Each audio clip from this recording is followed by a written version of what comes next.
8:21 is the time now. It's so tough. It's tough enough for parents to decide what to do about sending kids back to school during this pandemic. But when you are divorced, the stakes are even higher. Attorney Jeffrey Lance Abood is joining us now live to talk about this issue, the difficulties of managing these back to school choices. Thank you so much for being with us today. Good morning. Thanks for having me. First of all, what steps should people take if you and a former partner disagree on whether or not to send your child or children to school in person?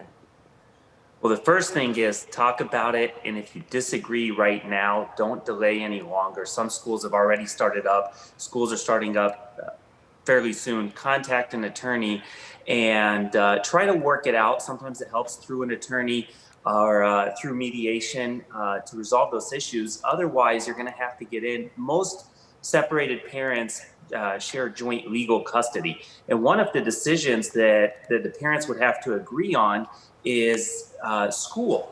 And if they can't agree, then a judge would have to make a decision for them. However, this is all new to the courts. It's new to the judges. I think they'd rather not make a decision regarding your children as to whether they're going to go to school physically or learn virtually. Therefore, it's better if you could work something out amongst each other. And potentially you need assistance of your attorneys or a mediator to help resolve the issues or what the dispute is.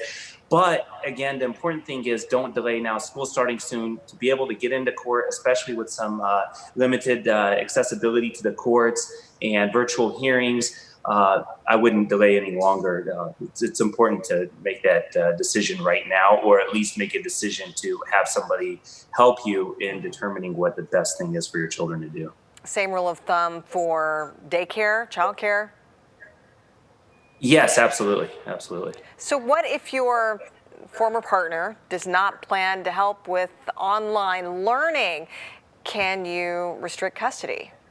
Well, until a court says otherwise, or until you have another mutual agreement, you still need to follow the custody schedule, the parenting time schedule, and the custody order. The courts aren't looking too favorably on people for unilaterally withholding parenting time just because somebody doesn't agree with something or isn't available at a certain period of time. If you, in those type of situations, yeah. I'm so sorry. We just are running out of time, but those are good pieces of advice. Attorney Jeffrey Lance Abood, thank you so much for being with us today. We do appreciate it. Thank you. Thanks for having me. We'll be right back.